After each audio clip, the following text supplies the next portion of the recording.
this email? What does it mean? Communication is the imparting or exchanging of information or The news. single biggest problem in communication is the illusion that it has taken place. Conversation is the oral exchange of sentiments, observations, opinions, or ideas. Forbes Books Radio presents The Conversation with Clinton M. Padgett. Welcome back to part two of my conversation with Joel Schwartzberg, communication coach, public speaking expert, and author of Get to the Point. We pick up the discussion with Joel explaining some of the biggest communication traps that teams fall into, especially during meetings. Yeah, meetings are very hard. And what happens is that, first of all, the leaders of those meetings, they bring an agenda, which is what? The table of contents. So what are they missing? They're not bringing points.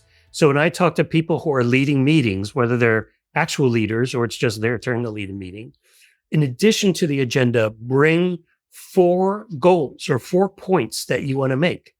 I want us to have a discussion to solve the problem of X. I want to propose us using this new norm to make our meetings more effective. I want to introduce our new coordinator so everyone understands how best to work with her. Decide 4 or so points and use the XY test and use the I believe that test to make it that meeting. And that will help you keep the meeting going, because point 3 on the agenda is new people. And, you could talk about that forever. I don't believe in icebreakers, I have to tell you. And I wrote a big, I think Inc.com article about this. Icebreakers are problematic because often they serve no purpose. Yeah, what's your favorite book? All right, can we, I got the drivers in the room. If you make them relevant to the discussion, please talk about, your reaction to the campaign that launched last week. Let's go around the room. Now that's relevant. But if it's irrelevant, I don't think it's serving purpose. I don't think it's getting people sort of exercised. And if it's a large group, there will be introverts in the room. They don't need to be put on the spot to somehow be expected to act like extroverts. And it's just the way of the world. We need to be cognizant of different types of learners and different types of participants. And that's, by the way, not to get off topic, but that's one of the reasons that Zoom calls are sometimes better than live in-person meetings, because an introvert may feel more comfortable responding in chat than unmuting or raising their hand in public. But if there's a last thing, if there's one sort of another hack I'd like to recommend for people in meetings to do, it's about rabbit hole detection. And one of the really interesting things that I've seen meetings do is assign a rabbit hole manager for every meeting. And that person's sole job, just like the person who's taking notes and the person who's leading the meeting, that person's sole job is to raise their hand and say, rabbit hole alert. I think we're getting off topic. I think we will not get to the important things on the agenda if we continue down this. I suggest we table it. The beauty of that is nobody's going to think that person is interrupting or taking charge of the meeting when they shouldn't be, because that's their role.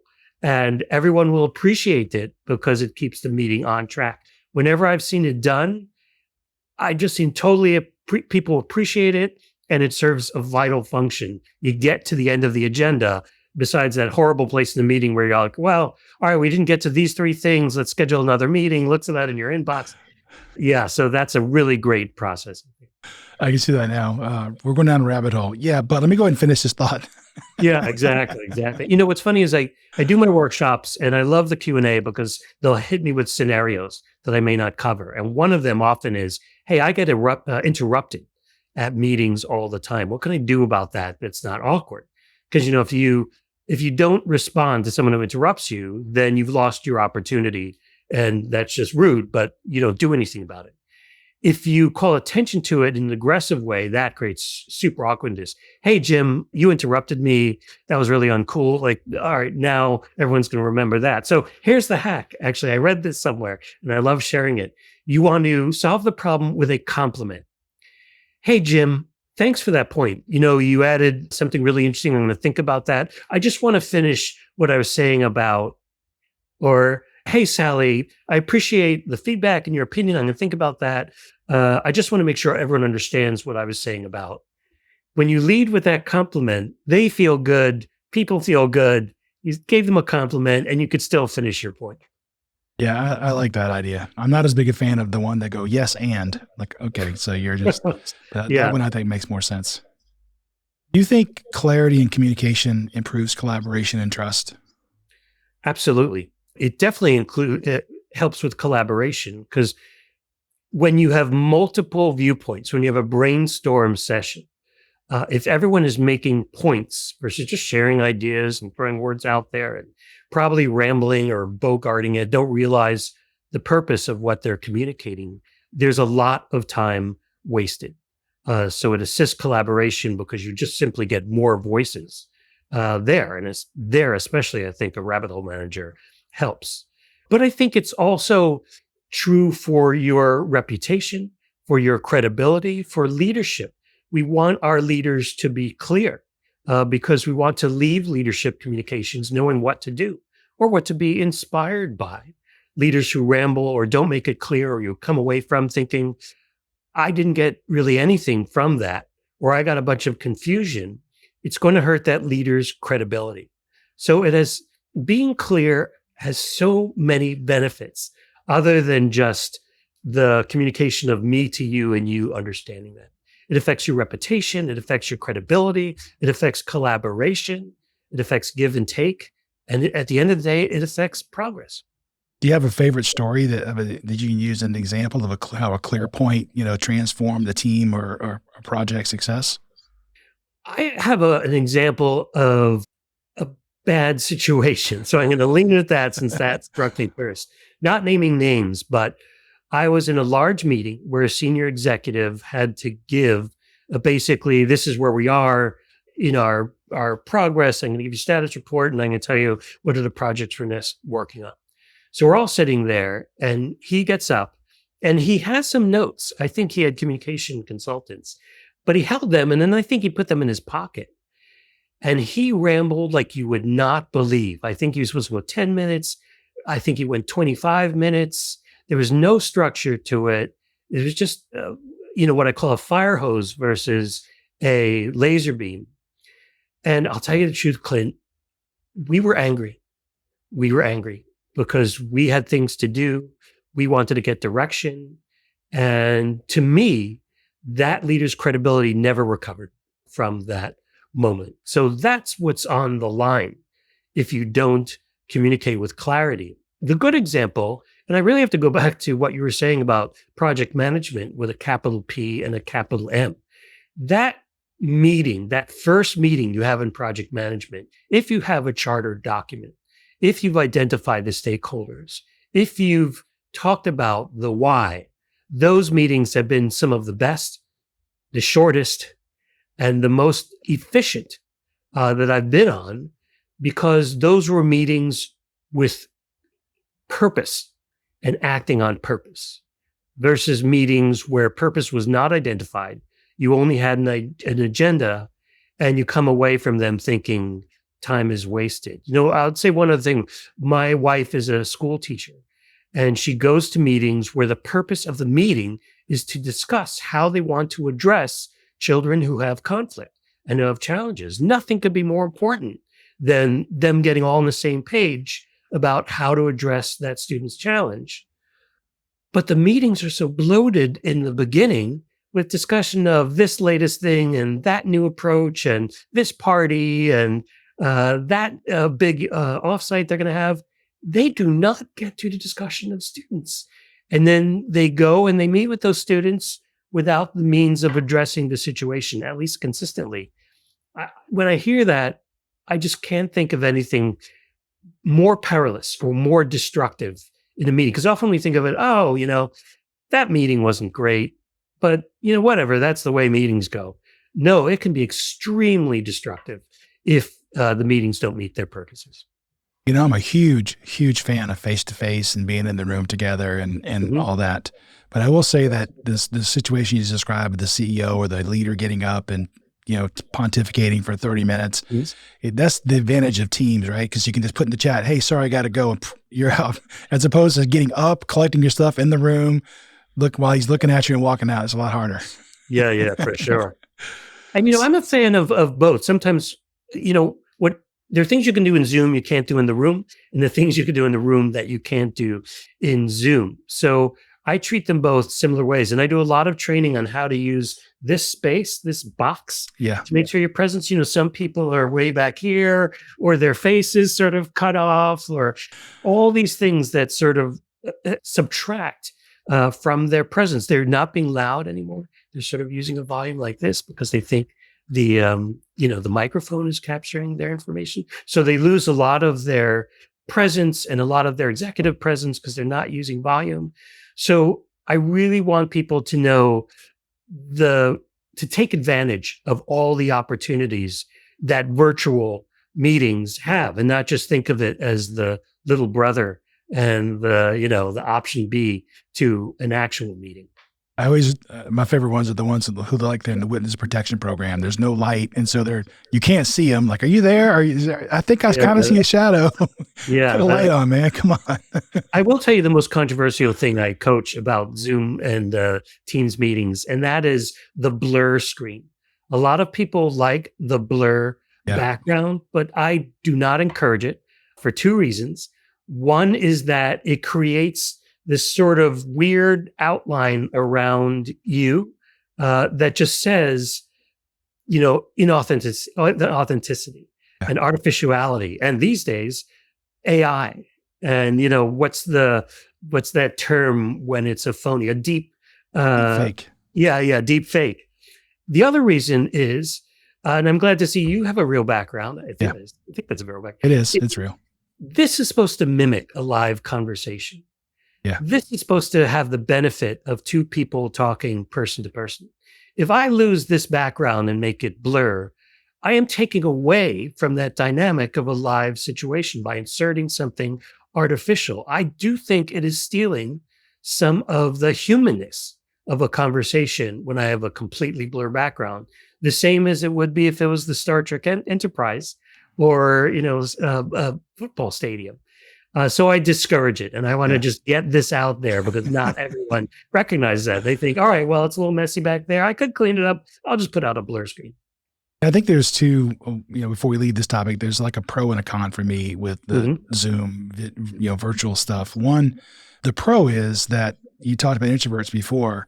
Yeah, if I take that a different place, if you're in a room face to face and your coworker's 6'7" and you're 4'11", that feels oppressive, right? But on Zoom, everybody's square is the same size. So that kind of evens that out, which I think is a positive. The negative with virtual calls is, there's been some research that's done when you and I are in a room together making eye contact. There are chemical reactions that happen. We actually form an emotional bond. And this doesn't, I was interviewing Sherry Turkle from MIT about this, and she had written a book called Empathy Diaries, and we were talking about it. And she says, Clint, to make you think I'm looking at you, to make you trick in this, I'm looking in the camera, but actually I can't see you at all. You're way down here. And so so I think there's, to your point, there's trade-offs. There are times when it's good, times when it's bad. And then the advice that I have for people who do virtual or hybrid is don't forget the people on the call. I mean, we've all been there where you're the person on the call and the people in the room do all the talking. In the very end, oh, Bob's on the phone. And Bob, what do you think? And Bob's like, well, all the good ideas are gone because you didn't ask me. So, start with the people on the call first sometimes just to give them a shot. Yeah, for sure. They don't want to be left out. And you raise a very good point about, this is me looking at you. Yeah. This is me actually looking at you. Exactly. And if you make points, I say this in the book, the stronger your eye contact is and the few things between you and that person, which is why live is a stronger connection than virtual. But this is not good at all. No. A lot of people are over here. If I had a rule of thumb to share with people, it would be if you are moving your head or your neck to move back and forth between the camera, it's too far away. Yeah. You need to bring them closer together. And in my training, I talk about how you want to put notes, even on stickies, right? Or even your PowerPoint, whatever, right below the camera. So at least you're close to the camera if this is the goal. The further you move away from it, you are just subtracting from that human connection. And it is disconcerting when you first start off to look in the camera And, Yeah. because I want to see you, but I'm looking in the camera instead. And it's, you get used to it. You just recognizing you're not going to see the person, but I see you off in the periphery, but I'm trying to mimic that connection. Yeah, it's a black dot. I mean, people who do a lot of appearing on the news a lot, they're used to it. Yeah. Because it's similar to when you're in another location, you look into a camera, you don't see anything there, and you're pretending that you're talking to the host. But yeah, the more you do of it, the more you will get used to it. Now, our screen here for this podcast, I moved it up as close as I can to the camera so that I can just move my eyes between what I'm looking at and the camera. Like I said, not my head or neck. Well, for these podcast, industry secret, I actually have a teleprompter. So I am actually looking at you while you're seeing me. So I am trying to model that as much as I possibly can. So that helps. I've tried different things. I know there's one you can hang on the screen, but I don't like having everything else blocked by that hanging thing. So the technology is definitely going to get better. Oh, for sure. I want to talk about storytelling because this is something I love. I love stories. I love to tell stories. But you say that you got to make sure they fit and don't distract from your point. Right. One of the more controversial things I say is that the most important part of your story in a presentation is not the story. It's the part where you transform the story from riveting to relevant, and you do that with words at the end of the story. So I contend that the most important part of your story is where you say, this story illustrates why we should. This case study proves why we must. This event really shows what happens when we apply. And that's where you take the story and make it relevant. If you watch TED Talks, especially Simon Sinek in particular, you will see that they and he almost always end the story, which is always a strategic story that is meant to illustrate the point, with the very words, this story illustrates why we must. Now, some people come to me and say, well, if it's a well-told story, do you really need that? And I say, well, when you show a piece of data, do you not need to say this data illustrates that? You can't have it both ways. Right. The story is like data. It's still a representation of a point that is not explicit until you make it so. So that's all I really do. Yes, choose stories that illustrate your point. Don't just tell stories to entertain. You can tell a story to introduce a point, but the best stories really illustrate the point you're trying to make, because the story is a vehicle through which your point travels. And that's why you need a point. If my point is just podcasting, then a lot of stories could be that vehicle. But if my point is podcasting is our best way to reach this particular key audience, then my world of stories is limited. But I choose one that illustrates my exact point. Do you find that there's a ratio? I'm a math guy, so I like ratios. But is there a ratio of what's the right balance between data and logic and emotion when you're trying to be persuasive in communication? Yeah, well, I really believe in the Aristotle and the ethos and the logos and the pathos, the pathos. And that's really how I'd love to divide it up. And I would say 30, 30, 30 in terms of those categories. Of course, pathos is an emotional pitch, an argument. You're telling a story that's making people cry or feel. Logos is the logical thing. Maybe that's data. Maybe that's math, or you're just saying things that are reasonable.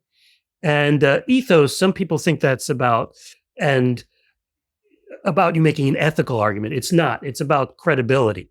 And sometimes you already have the credibility because of your bio, or you've established your reputation. But I would mix it up that way.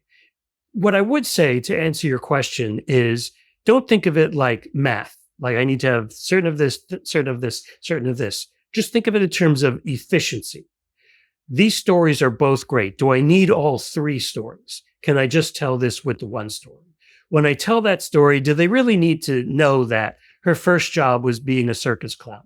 Does that detail service the point I'm making? Because remember, the story is in service to your point. Anything about the story that's not in service to your point doesn't help. If there's a really funny aspect, you can say it. But as I say, with all humor and all jokes, it is a fleeting moment of entertainment. It is not really a moment that's serving you in any particular way. So think of it that way, and think of it in terms of your efficiency in saying that. The only thing I would say is something I learned from another consultancy that the president of which I spoke to not too long ago. He talked a lot about break the pattern. When we hear something over and over and over and over and over again, we will become so used to it that we begin to tune it out. Like if I said, here's an experiment between you and I. Listen to this. 1111112 1111112 1111112. If I asked you how many twos there were, chances are you'd be able to tell me there were 3 twos. If I asked you to tell me how many ones there were, you probably wouldn't be able to tell me. That's because we got used to the sound of the ones. Similarly, in presentations, if it's PowerPoint, picture bullets, picture bullets, picture bullets, people are going to begin to get a little too used to that and not be fascinated anymore. So you want to break the pattern. At some points, show a video, show a data point or a chart, show a picture, illustration, or tell a story. Stories are probably the biggest way to sort of break the pattern. So look for places in your presentation, especially if it's long, 2 or 3 hours, 2 hours. I would say every 15 minutes or so, try to break it up, even if it's just a question to your audience. I'm going to stop here and ask a question. Raise your hand if these little things, there are many ways to do it, and just stick them in there just for the strategic purpose to break up the pattern of the experience for your audience. And then it also makes sense because there's studies have shown that the brain is basically lazy or efficient. Yeah. You pick the right words you like, but it's always trying to find patterns. And then once it's found that, it's like, okay, I got this. Now I can tune out. Whereas what you're doing is you're constantly changing the pattern. So the brain has to stay engaged. Yeah. Think about, the washing machine. After a while, you tune it out, or the music in the background, or anything like that. Think of how we tune out certain noises when we're focused on something. Well, in the case of a presentation, the part you're tuning out may be the part you need to struggle harder to pay attention to. So it sounds like there were 100,000 things on the plate for a presenter to be mindful of.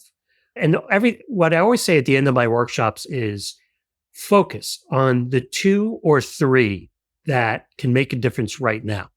And then once you got those down, maybe think of some of the others, triage them. So what, if the big thing is you're rambling, if the big thing is your voice is too soft, and being louder can make a big difference because volume increases your authenticity and your credibility and your competency, then be louder. Use pauses. Pick the 2 or 3 things at first. So you're not overwhelmed with trying to be a perfect public speaker, which should be on nobody's to-do list. And I say this to my 4th graders also. It is never a pursuit of perfection. There's a reason why we don't say you perform a speech. What do we say? You deliver a speech. If you're performing it, you think about it in terms of perfection. Oh, it's about my face and which shirt I wore and not bobbling over words. If you know it's about delivery, you can deliver something imperfectly, but as long as you make the delivery, like a bicycle delivery person in New York City, you succeed. So if they remember your point, but don't remember you, that's fine, because your job was to deliver the point. But if they remember you, oh, how was Clint's presentation? Oh man, I love Clint. He's so funny. He's really interesting. That guy is so smart. What did you learn from his session? I don't really remember. I'll have to look back at my notes or my AI notes, but man, I'd love to hear him again. That's unfortunately a fail, because you're not interested in that unless you want to get more public speaking gigs. That's not a bad thing, right? So some of us, they're like, well, I can go for that. Is there a way when I'm delivering something, how can I tell if my message is not getting across or if my message has lost its impact? First, don't rely on your head. A lot of people get nervous or they think it's not going well because there's a voice in their head saying, yo, this is going south. You're boring them. Look at those eyes. They're not getting it. They're confused. Recognize that voice is the voice of your insecurity. It wants you to be more insecure. It is your fight or flight instinct telling you to fly because this is producing too much anxiety. It is giving you bad intel. And it is often lying to you about what's really going on because it wants you to run. It wants you to be so overwhelmed that you just don't do it anymore because it's not smart. So what you have to do is really Forget about the voice in your head. Instead, go back to what I've been saying about delivery. How does an Amazon person who's making deliveries know that the order was received? They take a picture of it on your porch. Similarly, the only way to know if you delivered your point is to go to someone in your audience as you practice and say, what was your big takeaway? What do you think was the biggest point I was trying to make? Or if they need a little help, I wanted people to take away this idea and this idea, or this one idea. Did you receive that? That's why the right kind of strategic and purposeful practice is important. If you're helping me, Clint, and I'm practicing in front of you and I say to you, so Clint, how was that? And you said, oh, that was pretty good. That doesn't help me at all. So, but if I say to you, Clint, what did you take away from that? What one thing did you take away? That's the ball game right there. So to answer to your question is, in your practice, find someone who can respond and tell you. Or at the very least, if you do a survey after presentations in your companies, don't just ask them to give them a 1 to 5 rating. Ask, which of these points do you think the CEO was trying to make? Or in this box, put the point, the takeaway you received from that communication. That is the gold mine right there. And that's what I ask when we used to go with my CEO to conferences. And then I would go into the place where all of the people were selling their goods, the vendors, and they saw a speech, or I run into people saying speech. And I never said, hey, how do you think he did? I say, what point do you think he was trying to make? And then I judged the entire presentation based on their answers to that question. That's interesting. Hopefully it was they got the point more often than not. More often than not, they did. What's the most powerful aha moment you've witnessed, from your clients applying your techniques? I think not to be repetitive, but it's worth repeating. The biggest aha moment is when they transform their idea of how they make their workplace more safe for employees. If I'm dealing with an organization that does construction or builds buildings, and they go from we work very quickly and very effectively. That's what they think their point is. And they transform that to, based on our work, we make these offices safer for all employees and reduce workplace accidents. There's a huge difference between those two things, and they realize it immediately. And I always ask the other people in the room, which do you think was stronger and why? That is the single biggest aha movement, when they go from a topic or a theme or a description of inventory to a strong point. Because only with points can you move people to do 3 things. And I stole this from another consultant that I work with, because I thought I loved it. If you nail it, if you nail your presentation, you will have impact. But let's define impact. You will make people feel, think, or do something new. One of those 3 things, that's what will happen if you do it right. And that's the measuring stick. And if someone hears that this vendor is going to reduce the number of workplace accidents where I work, hey man, that's what I'm interested in doing. Not just hiring a great vendor. So you may have answered this question, but if you could give one communication tip to everybody listening today, what would it be? In media training, just to go off for a moment, you train someone at the end of the interview when they say the same thing you just asked. What's one thing you want to leave your audience knowing? And the wrong answer in media training is, all right, well, I said all this. What's the 12th most important thing I have to say so I can insert it here? They don't realize that it's an opportunity to reinforce the big moment. So I would just, whether you're sharing an idea at a meeting, at a conference, in an email, in a Slack, or in a face-to-face, whether it's happening at a conference to your boss or it's happening in a phone call with your mother-in-law, always take a moment to use the test, like the I believe that test, to transform your share of words into a point that you sell. Not everyone likes the message that everyone's in sales, especially some of the people I talk to who are in editorial, but it's the truth, man. Everybody is in sales, and an idea is just as important as a product, which means you need to sell it, not just share it. And I think that I don't want people to take away from you mentioned teaching this to third and fourth graders. The tests that you have, like I believe that test and the XY test, they are quite simple, but just because something is simple doesn't mean it can't be impactful or powerful. And these really are. They're really helpful for me. Good. I'm glad to hear that. And that's my goal. When I wrote the book, I always write in nuts and bolts. And I never say, well, just stop doing that. I think everyone needs kind of a Nicorette approach. What thing can you apply so that you could stop doing this or that you can do that? And that's what the book is all about. Here, try this, take this advice, think of it like this and not that. And you'll be an executive. And the language of leadership is really just about taking everything from get to the point and applying it specifically to the realm of leadership. Yeah, and for me, it's about applying it in my teams to make sure that people are getting the point. So as a wrap up, I'm going to ask you 3 questions I always ask everybody who comes on. They're quick hitters. Right. Are there any leadership principles that speak to you personally and guide your day-to-day behaviors? The probably biggest one is that it's not about what I say, it's about what they hear. And I apply that all the time, and I think about it all the time because it's so easy to make that mistake. It feels like gravity. What am I going to write today? And not what is my readership? What is my audience? What are my listeners? What do they most want and need from me in this moment? And that's been the most transformative in my own work. I think that any of us who have ever been in long-term relationships have probably hit a rough patch. And that's what you'll say, that's not what I said. But that's not what I heard. Right. Right. Exactly. It doesn't matter what you said. You said, pick up that t-shirt. What I heard was I'm a slob and lazy and blah, blah, blah. Right.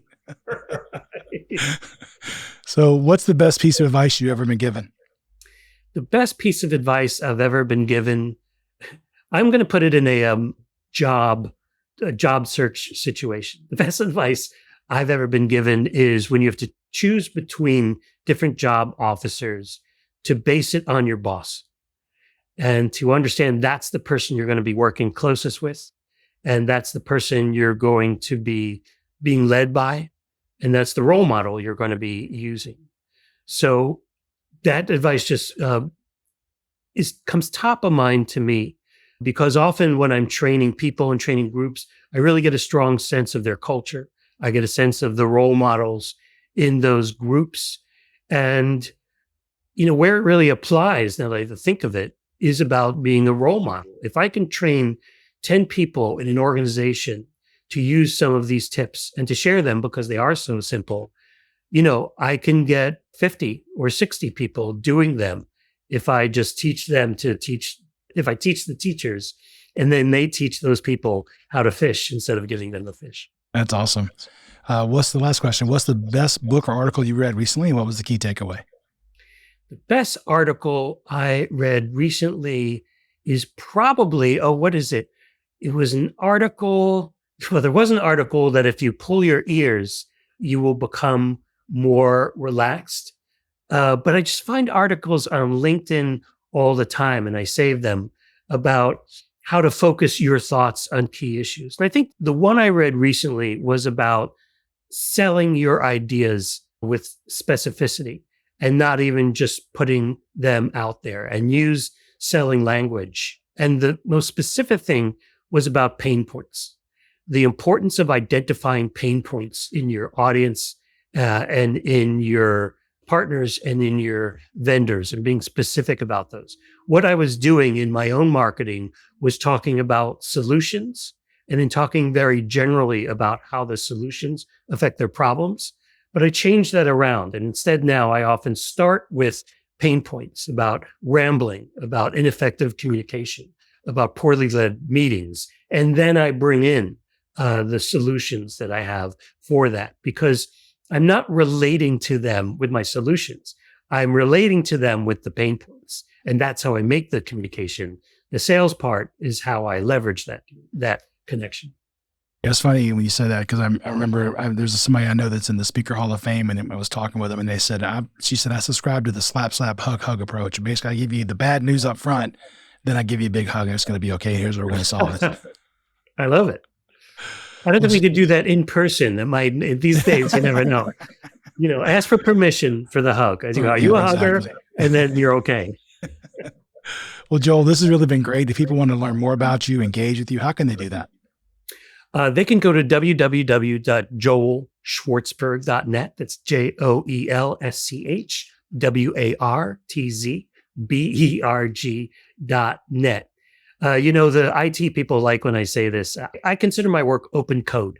I don't think I'm competing with other coaches in this way. So if you go to my website, everything I've written for Harvard Business Review or Fast Company or Toastmaster Magazine is all there. It's all linked, and it's linked with the titles that identify specific skills. So I love to send people there to look up what they might have a hang up about and to get some information there. All of my podcasts are there. All the information about my books are there.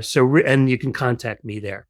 So I would just send people there to get instant advice on how best to become the best champion of their points. And Clint, if there's one word I really want people to sort of embrace in terms of their point making, is champions. You want to be a champion of your point, not just a sharer or a submitter of those points. That's awesome. Really appreciate your time today, Joel. Thank you so much for the conversation. Thank you, Clint, and thanks to your audience. Thanks for listening to The Conversation. To find out more about Clint, go to clintonmpaget.com and pick up Clint's book, How Teams Triumph, Managing by Commitment, at Amazon. The Conversation with Clinton M. Paget is a production of Forbes Books.